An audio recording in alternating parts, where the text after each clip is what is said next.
We often forget this, but your car is far more than just transportation. It's an outfit you get into, a costume, an avatar that sends a message to everyone about what type of person you are.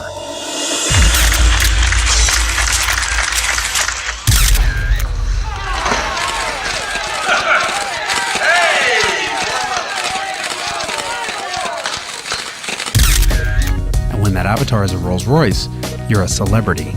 Everyone wants to know who you are, where you're going, what you're doing, and most importantly, how you got to be so rich.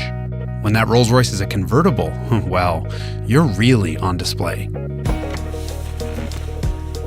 So you'd better go rent a tuxedo and be on your best behavior, because you'll be judged as harshly as Amy Schumer in a bikini eating an ice cream-covered 3-bean quesadilla.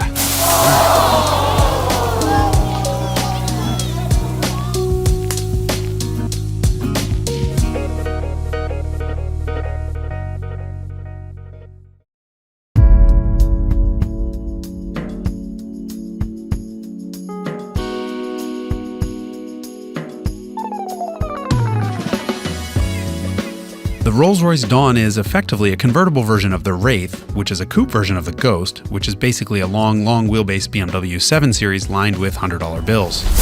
The Dawn is, according to its maker, the sexiest Rolls-Royce ever built, and we won't argue with that. Then again, this isn't a company known for sex appeal, but the Dawn has all of the sportiness of the Wraith with all of the grace and elegance that car is missing. I'll tell you one thing the Dawn isn't, and to use a British term, bespoke enough. And for that I blame the platform sharing with the 7 Series. See, it might be said that Rolls-Royce customers never get gas, but they eat Mexican food too, and they might also one day put fuel in their own vehicle. When they do, they will open this flap and be greeted by the cheapest fuel cap since a 1986 Ford Tempo. The rest of the exterior, though, is really well done. This paint is perfection. The bright work is gorgeous, the panel fit is perfect, and of course it has a door that opens the wrong way just to be different. I really think this is the perfectly executed Rolls-Royce 4-seat convertible. Rolls-Royce has already said that all of its future products will be built on a bespoke aluminum chassis, so I for one am hoping that any cheapo touches like the gas cap will be relegated to the past. Except that we're in the present now, and there are a few compromises in the interior. The very first thing one should say upon entering one's Rolls-Royce is, wow. Unfortunately, every time everyone gets in this car for the first time, they say, what the hell is that? It is, as it turns out, an interior cabin temperature sensor for the climate control, but I think we can all agree it looks like it belongs to a different car. And while we're talking about things that don't belong in this car, the memory buttons look like something out of a 2008 Toyota Camry, the steering wheel surround is cheap plastic from like a BMW 1 Series, and all of the stalks are just really cheap plastic. I'm not exactly sure what it is about German car companies that they can't get this stuff right. Bentley does it too. Bentley also sprays plastic buttons with cheap-looking chrome spray and thinks it's expensive. That's not acceptable in a $400,000 car. What Rolls-Royce did do really well is the wood and the leather. It is absolutely spectacular in this car. And more importantly, this herringbone wood covers up the navigation system. If it's one thing that dates a car more than anything else, it's the infotainment. Rolls-Royces are driven for a very long time, and in 20 and 30 years from now, this iDrive screen that's hidden here will look really old. Ditto the iDrive controller, so Rolls-Royce rather brilliantly made it look like a piece of jewelry. It's clear glass, but it's still touch sensitive, so I can draw all sorts of things. Really well done. The rest of the interior, other than these cheap little plastic pieces, absolutely spectacular, as you'd expect. Even the carpets. This floor mat is so plush you honestly want to hug it. It's like a great snuggie. But enough for that shit. Let's go see if it does burnouts.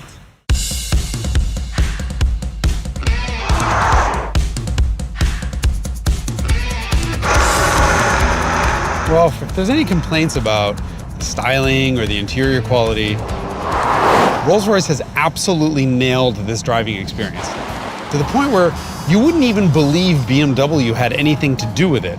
I mean, the steering wheel is this skinny little big thing, and I can use one finger to turn it around the corners. Absolutely light, slow, regal. The ride quality, well, If this were a sports car, you'd just call it blown shocks, because it never stops moving. It's always bouncing and moving around, but it is unbelievably comfortable at the same time. And as long as you work around the body roll in the corners, there's actually a lot of grip. Rolls-Royce says the Dawn weighs something approaching 5,700 pounds, which is about the same weight as both of my Volkswagens combined, and then another 1,000 pounds on top of it. I say, hey, 5,700 doesn't feel an ounce over 9,000. You know, we always used to say that V12s have power delivery like an electric motor because they're so smooth. Well, thanks to Tesla, we know exactly what an electric motor is like in a car. And this is nothing like it, because electric motors respond immediately. And this, well, you hit the gas and then you count to 3 and then it starts to accelerate. And this is programmed in. This is the computer saying, we don't want any abrupt motions lest we make the passengers nauseous. So you hit the gas, on a delay the throttle's open, and the car proceeds forward. You have no idea if the engine's turning, how fast it's turning, there's no tachometer. You don't know which of the 8 gears it's in. All you know is that eventually, after you press the gas pedal, you're going to move, and fast. See, floored and whoa! The only problem with doing that is the brakes. This is a typical Rolls-Royce trait of the wooden brake pedal feel, and it actually does feel like the brake pads are made of wood. I mean, they have initial bite, and then you have to basically stand on them to get any braking out of them. But this is not a BMW driving experience. You would never think this is a 7 Series underneath. This is genuinely Rolls-Royce in all of the right ways. We so often throw around this term that being in one of these cars is a sense of occasion, but it really is. This drives unlike anything else modern. Yes, it has iDrive and navigation system and lane keep warning and all that other crap. But this doesn't feel like a car that's single-handedly obsessed with performance. This is only concerned with your comfort. Even with the windows down and it's windy and I'm near the beach, it's totally quiet. I hear more noise from everyone else's car than I do from my own. There's definitely a place in the world for this car because not everyone is obsessed with sport. I mean, yes, it has 560 something horsepower and a twin turbo V12, but there is a segment of the population for whom 0 to 60 doesn't matter and who doesn't really care about cornering, who just want to be coddled. And these are the people who want to get in their car and think, why should my car be any different than my living room? I should be surrounded by the same really nice materials. Your living room wouldn't ride like crap. The whole point of your living room is that it's comfortable. Why should a car be any different?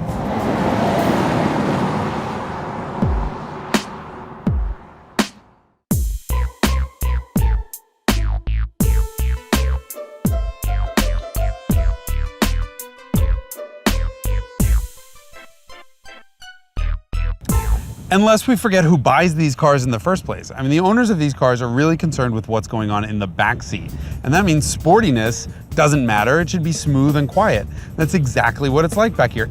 More importantly, it's comfortable. I mean, I don't even have my seatbelt on because we're doing like 15 miles an hour. But the point is, this is a real, actual, rich person size, comfortable back seat. There's no other car that you can do this with. I mean, maybe you could buy like a used Chrysler Sebring out of an Enterprise car lot, or like a Volkswagen EOS. But like the Bentley Continental GT convertible and the Mercedes S-Class convertible that's coming this summer, they're like 2+2s, small back seat. This is big and comfortable. And my sound guy is driving, and I think he does like 2 miles an hour. Dude, do you have a livery license by any chance? No? Have you ever gone drag racing? Cruising at jogging speed along the ocean is lovely, but it doesn't showcase what this Rolls-Royce is so epically good at: sustained high-speed cruising on the open road.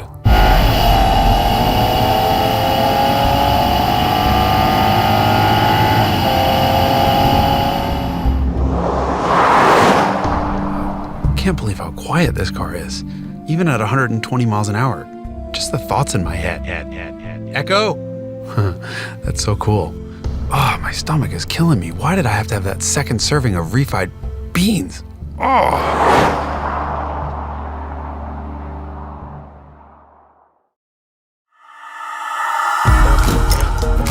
The The name Dawn implies a new beginning. Indeed, right in Rolls-Royce's press information, there's the Thomas Fuller phrase, "It is always darkest just before dawn." If we read between the lines, maybe it means Rolls-Royce's forthcoming move to its own bespoke platform means even better things are in store for the wealthy and the prominent. And that, my friends, is pretty hard to imagine. Because while you might never know who that person is driving the Rolls-Royce, where they're going, or how they got so rich, you'll know one thing: they are very, very comfortable.